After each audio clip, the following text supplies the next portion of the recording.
दोस्तों, यह कहानी है बिहार के एक गांव की, जिसमें विजय नाम का लड़का रहता था। बचपन से पढ़ाई में होशियार विजय अपने मम्मी पापा की आखिरी उम्मीद था।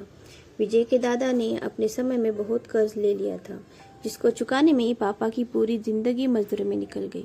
उनके पास थोड़ी सी जमीन थी, जिससे उनका गुजारा हो रहा था। पापा की तबीयत मजदूरी के कारण खराब हो रही थी, पर पापा विजय को इस बात का एहसास नहीं होने देते थे। विजय को पढ़ाई में इतना होशियार देखकर उसके मम्मी पापा ने हर वह काम किया जिससे वह विजय को पढ़ा पाए। विजय की कॉलेज की पढ़ाई खत्म हो गई थी और वह एक छोटी सी नौकरी करने लगा, जिससे उसका खर्चा निकल जाता और साथ में वह कलेक्टर बनने की भी तैयारी कर रहा था। विजय अपने वक्त का एक भी मिनट फालतू में नहीं गुजारता था। विजय ने पूरा समय पढ़ाई और नौकरी में लगा दिया।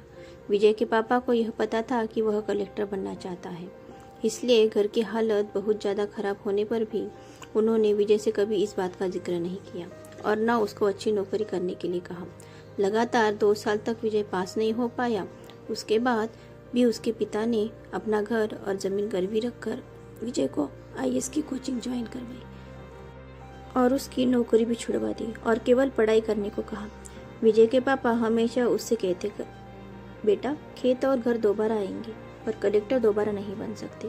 आज पूरे साल पढ़ाई करने के बाद विजय का रिजल्ट आ गया था, जिसमें वह अच्छे नंबरों से पास हो गया था। आज उसके पिता से ज़्यादा खुश कोई नहीं था। ऐसे लग रहा था जैसे विजय का सपना पूरा होने वाला है, पर भगवान को कुछ और ही मंजूर था। विजय का कल इंटरव्यू था और सुबह ही उसके पापा की तबीयत खराब हुई। विजय के पापा उसकी माँ से बार बार कहते रहे, विजय को मत बताना, और उस दिन देर रात उनकी मौत हो गई। अब एक माँ जिंदगी की उस पड़ाव पे थी जिसके गोद में उसका पति गुजर गया और वह अपने दर्द को भुलाकर अपने बेटे की जिंदगी के बारे में सोच रही थी।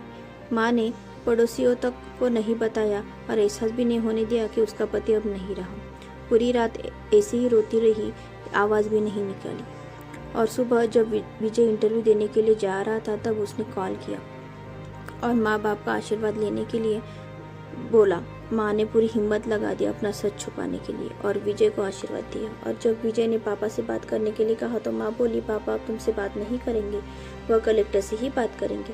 इतनी बात करके माँ ने फोन रख दिया। विजय का जब इंटरव्यू हो गया तब उसे बताया गया कि पिता की तबीयत खराब हो गई है, तुम्हें तो तुरंत घर जाना पड़ेगा। विजय को एक पल भी नहीं लगा अपने पिता की हालत समझने में। घर पहुँचकर पिता के पैरों में गिरकर वह जोर जोर से रोने लगा और कहने लगा, पापा उठो, मैं कलेक्टर बन गया। आज उसके पिता को वो खुशी मिली थी जिसका वो वर्षों से इंतजार कर रहे थे, पर आज वह इस दुनिया में नहीं थे। भगवान विजय के पिता की जिंदगी में सुख लिखना ही भूल गए थे। पहले मजदूरी करके उन्होंने कर्ज में अपना जीवन निकाल दिया और फिर बेटे का सपना पूरा करने के लिए। विजय के पिता को भले ही जिंदगी में कुछ हासिल ना हुआ, पर वह अपने लड़के को इस काबिल बना गए कि वह अपनी 7 पुश्तों को भी बैठे बैठे खिला पाए। विजय की माँ ने जो उस रात किया, जिसको करने का जज्बा बहुत कम लोगों में होता है। जब विजय कलेक्टर बनकर घर आया तो माँ ने उससे कहा कि इतने बड़े हो गए हो तुम कि हजारों गरीबों का भला कर सकते हो। जब भी तुम्हारे सामने कोई गरीब मदद मांगने आए तो अपने पिता और मेरे बारे में सोचना। मैं तुम्हारे बराबर पढ़ी लिखी और समझदार तो नहीं हूँ, पर इतना जरूर जानती हूँ, गरीब आदमी की बहुत मजबूरी होती है। तुम कभी किसी का बुरा मत करना। दोस्तों, इस कहानी से हमें यह शिक्षा मिलती है कि वक्त कितना भी खराब हो, हम उसे बदल जरूर कर सकते।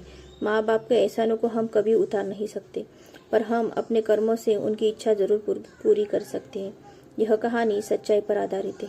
कहानी में आपने पढ़ा कि कैसे विजय के पिता का जीवन उसको कलेक्टर बनाने में लग गया। जब भी कोई पोस्ट पर या जीवन में बहुत ऊपर किसी पद पर पहुंचता है, तब उसमें बहुत सारे लोगों की मेहनत और त्याग होता है। जब हम 2 मिनट में किसी को अच्छा या बुरा कह देते हैं, तब हम उसके जीवन का संघर्ष भूल जाते हैं। किसी अधिकारी या नेता या बिजनेसमैन को बुरा भला कहने से पहले उसके पीछे की मेहनत और त्याग के बारे में हमें ज़रूर सोचना चाहिए।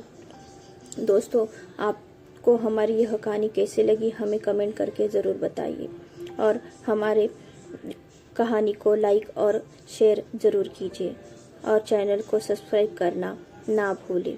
Thank you.